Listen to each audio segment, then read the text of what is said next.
It's bright here. Yeah? Yahweh, you have a decision to make. What decision? Are you going to leave your creation to its own devices, or are you going to interact with it? I definitely want to interact with it. You didn't even hesitate to answer. So? So, you already know how you intend to interact, don't you? Yeah, I've got a plan. Such a thing is not to be taken lightly, Yahweh. Do you plan to reveal your true nature to your creation? Of course. How will you do that? I'm gonna do it over there. Come, let's take a closer look, shall we?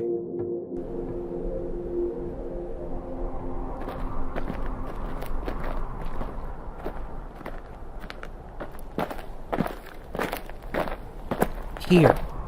Here? Only here? Yeah. This general area. This is where I'm gonna reveal myself to my chosen people. And give them my commands. I see. And what will be your goal in doing this? To be loved and And it's okay. You can tell me. and worshipped, And if they don't? then they'll perish. Yahweh, follow me.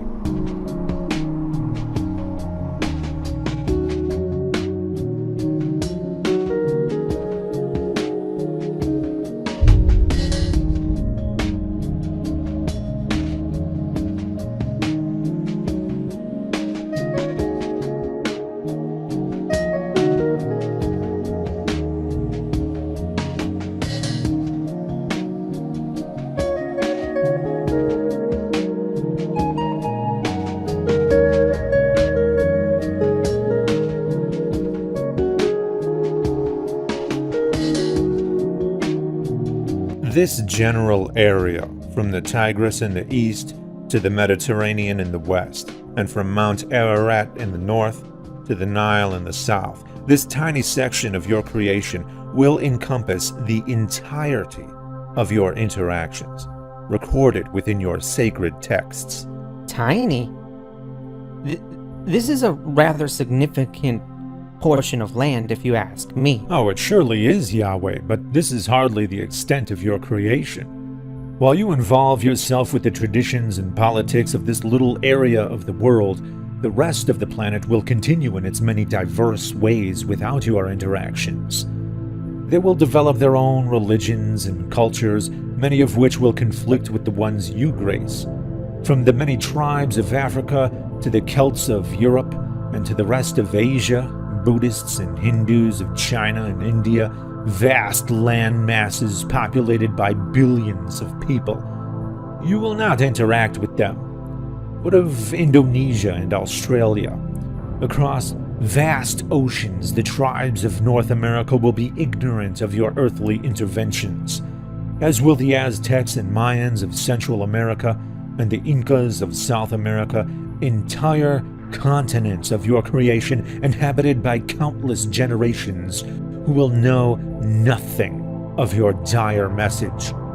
In fact, they'll each invent their own versions of gods who will echo their specific cultural values, no differently than your chosen people will echo yours, so you will seem like just another invented god, sharing the same cultural values as the people in the one area with which you will interact.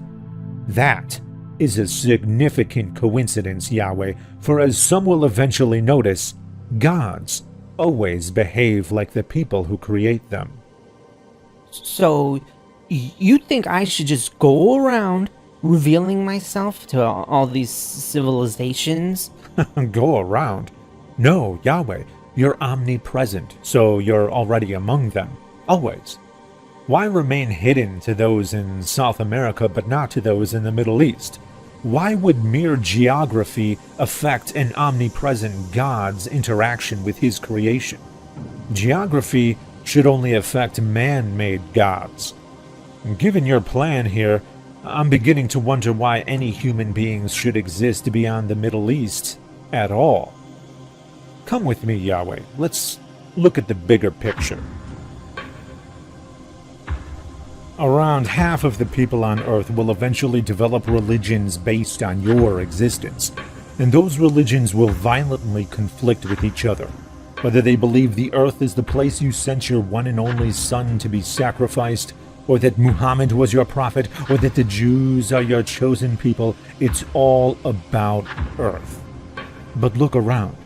There are other planets here, revolving around this star. And this star, this massive object that's 1.3 million times larger than the Earth, is actually microscopic compared to the rest of the galaxy, which has hundreds of billions of stars, with systems of planets also numbering in the hundreds of billions, of which at least 8.8 billion are Earth-sized and inhabitable zones. Now, we could cross this galaxy if we traveled at light speed for 100,000 years.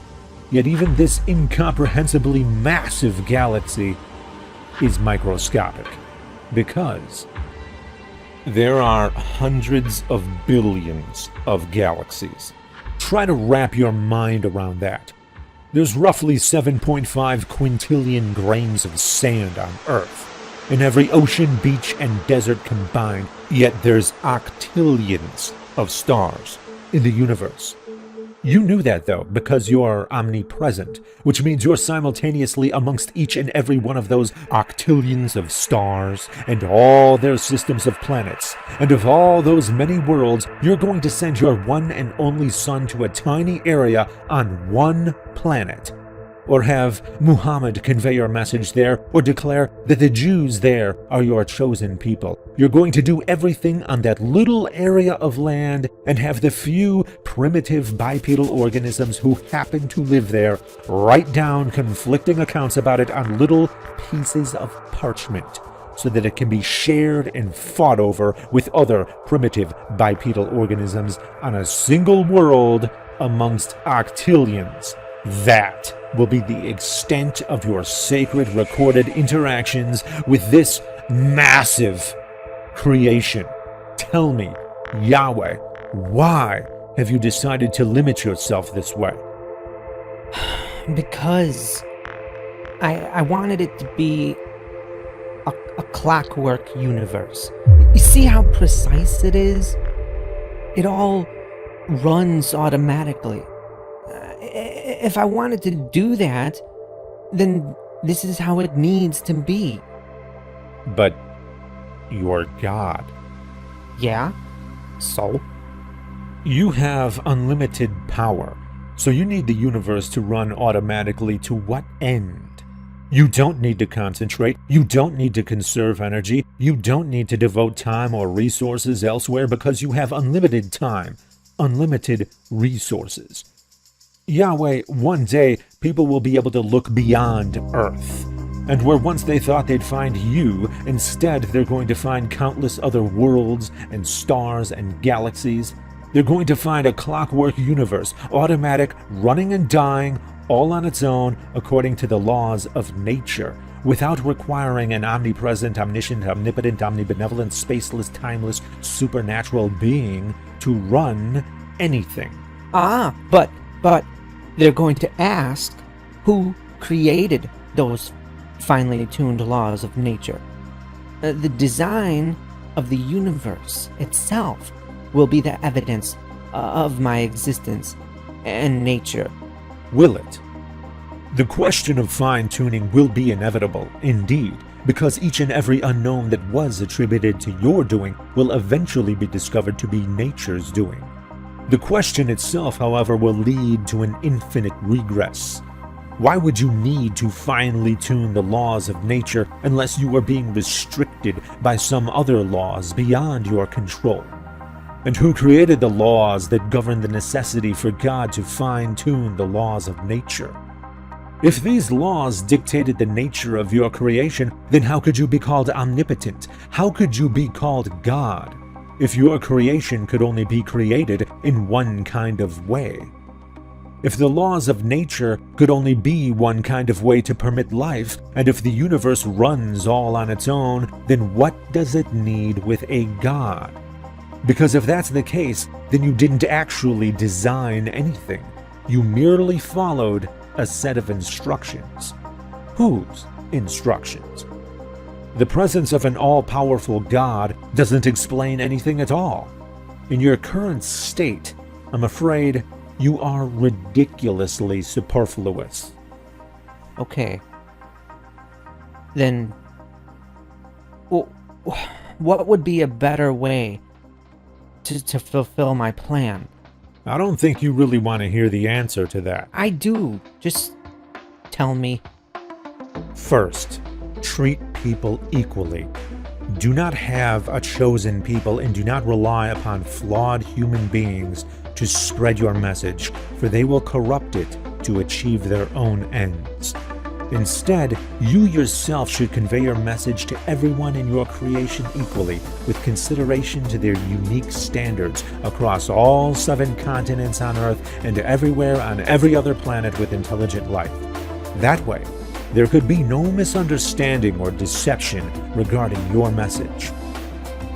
Do not attempt to convince or coerce people to love you through rewards or punishments.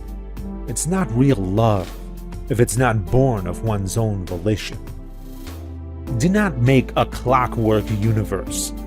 Create a universe that demands your presence and interaction in order to run, so that it will make absolutely no sense unless you are there to run it as an integral cog in the machine. That way, when people say the universe, they will not see an automatic universe like it is now, running and dying all on its own. They'll see a universe in which you are completely inextricable and undeniable. And if I just keep the universe the way it is?